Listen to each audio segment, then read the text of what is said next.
Baba. Tumetoka kule. Mbali. Lakini unajua sasa. Tunaenda hapo.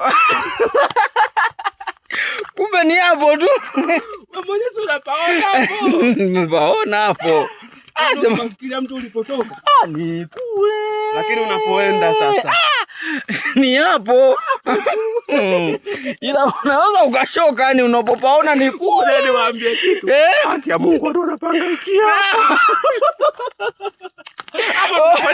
Hapo ni sio mbali, lakini watu wanapozunguluka sasa ni mpaka kupafikia hapo.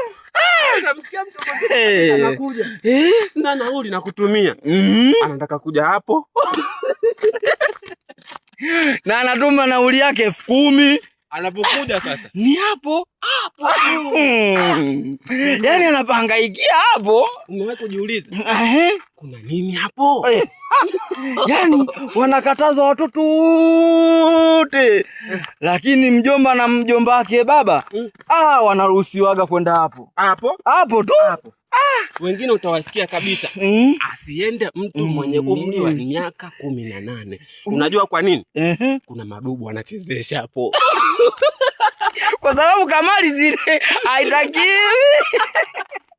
Kwa sababu ya hapo. Hapo. Haki ya Mungu hapo.